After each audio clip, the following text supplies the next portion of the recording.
Hey guys, welcome back to the Off-Grid Project. I am finished insulating the walls. All I have to do is get some cans of spray foam, cut I think only maybe 2 of the bigger ones, and then I can fill in all the seams. This one is left open because I still got a window coming. It's on order. I haven't got a call yet. And then I'll fill that in after. I have lots of scrap to use up for that. So, and this is where the propane fireplace is going to go, about where this IBC tote is. And it's a direct vent pipe in a pipe. Vents out through the wall. It's either a 6-inch or 7-inch hole. And then there's a pipe running down the middle. So fresh air in, exhaust out. This is going to be filled with Roxol insulation because it's fireproof. I don't trust the foam for that. Don't need any meltdowns going on. Even though it's probably zero combustible, it's probably pretty safe. So I'm going to do that anyway. And then the only other spot that wasn't filled in is the other window. And that's right there. So everything else is filled in. Back wall I haven't even touched yet because I've been doing all the insulating. Yep, I'm just going to have to lay some 2x4s out to help put pressure against some of the foam. And then I can spray foam all the joints and go from there. Yeah, that's it. So I'm glad that's all done. Looks really good. It's nice and warm in here, guys. We had a mild day today. It is, let's back the camera up a bit. So it's 65 degrees Fahrenheit and almost 90% humidity. It is rather warm in here. That's because I've been in here, I guess. And it did rain earlier this morning, so got the humidity up. But everything's looking good, guys. Once I spray foam, I will kind of sweep up a bit. I got a mess on the floor with all the cutting and shaving the foam to fit. And then I have to buy a ton of 1/4-inch plywood because that's what I'm going to use for my walls. I'm not going to go with drywall in here. And then I will be painting it just the plain white non-VOC organic paint, or I don't know if you can call it organic, but at least no VOCs, volatile organic compounds, which is good. And I don't know if I'm going to do anything about the seams in between and the screw holes on the plywood. I don't know if I'll fill that in with something and then paint over it, but we'll get there when it's hung and I get to see what it looks like. Also, I drilled a hole about, I think it was the 3/4-inch bit that I used. This one here. And I put another hole in because, and I already taped it on the outside with aluminum tape. Where the tankless hot water tank is going to hang, they have a condensate because they produce acidic water. Because it's so high efficient, it produces water. I'm going to have the drain hose go out that new hole that I drained. It's right about down there on the floor. And that'll drain out to the outside and get rid of that. So I forgot to add that. I just put that in before I covered everything up, which was good. Yeah, so when the plywood's up, I just go on the outside of the trailer and drill in from those holes that have been sealed. And I'll just drill all the way through into the trailer. And that way it'll give it a nice clean cut. And we'll go from there. I got a bunch of drywall screws that I had kicking around. Two boxes of these guys. That one and that one. I think they are...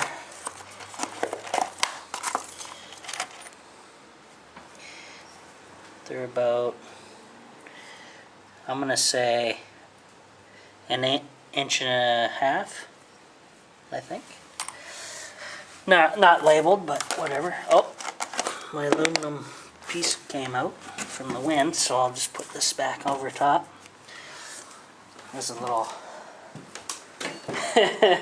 rodent-proof thing.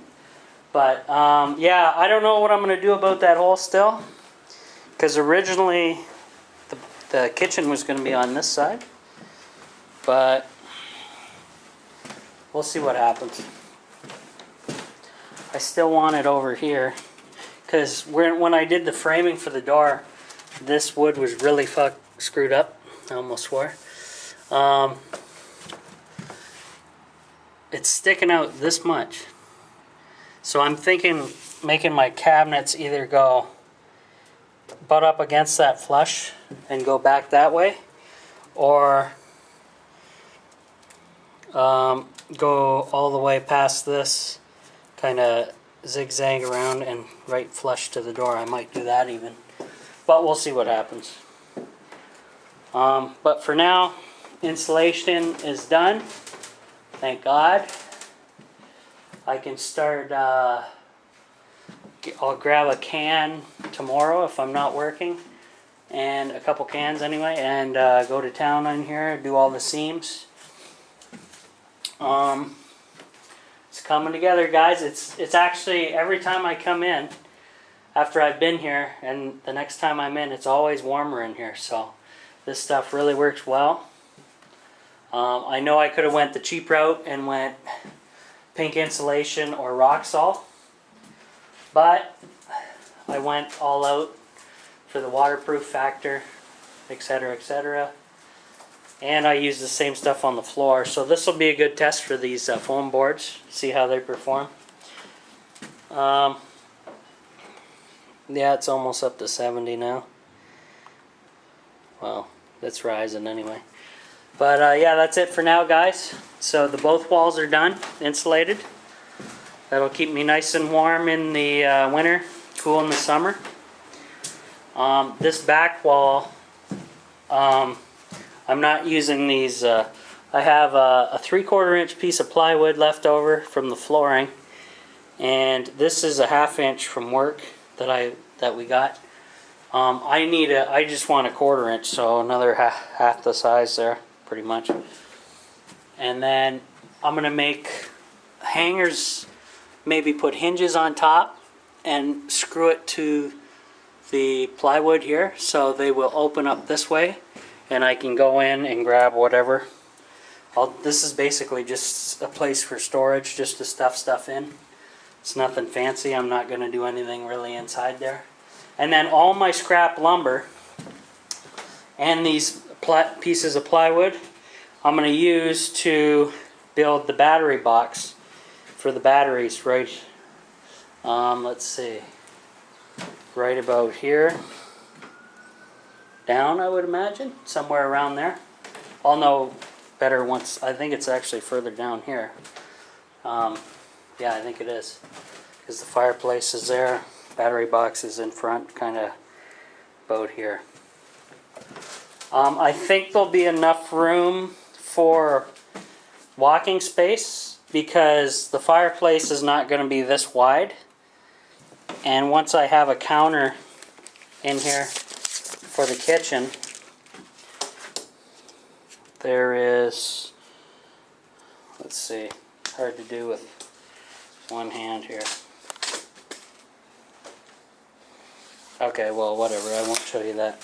But I will have a counter up against this wall for my kitchen, sticking out probably about 2 feet. And then I'll still have walk by the fire and past the kitchen into, so let me get a reference here. Totes are here, composting toilet here. If I turn around, facing the composting toilet is the laundry tub, window, shower up against there, washing machine, countertop, all the way to the door. So I should have enough walking room here to be in and out without bumping into stuff. I think that'll work out fine. And with the window there, I can air out the kitchen and the bathroom at the same time. And the windows, if you haven't checked or joined the Facebook group for the Off-Grid project, the windows are 30 inches tall and 20 inches wide. And they have the nailing edge all the way around, but I'm going to not nail it. I'm going to, well, I could nail it, but I'm going to just use 1-inch screws. And then I'll put the aluminum tape across everything. So aluminum on the bottom first, then your sides, and then your top very last, so that way if water does get on it, it flows past it. Also, above each window, I'm going to put, like I did above the door, just a little piece of metal that knocks the water away. I don't know what you would call that, but whatever. Name it whatever you want, it works. It's kept my door nice and dry, the entranceway. So, yeah, that's it for now, guys. That gives you a little update. I should be spray foaming once again here and have everything locked in place. It'll get warmer and warmer in here. And then I'll have to get a big load of plywood. I estimated about 22 sheets of 1/4-inch plywood. And I have the screws. So hopefully everything goes together well. And it looks okay. And then once it's painted white, it'll really brighten it up in here. Because right now it's pretty dark in here. I'm in the back end of the trailer, but it's not too dark. It's actually not too bad. But once the windows are in here, especially here, it'll brighten up both ends of the trailer, and the middle will it'll brighten the whole thing up. I'm pretty sure I don't have to worry about any dark spots.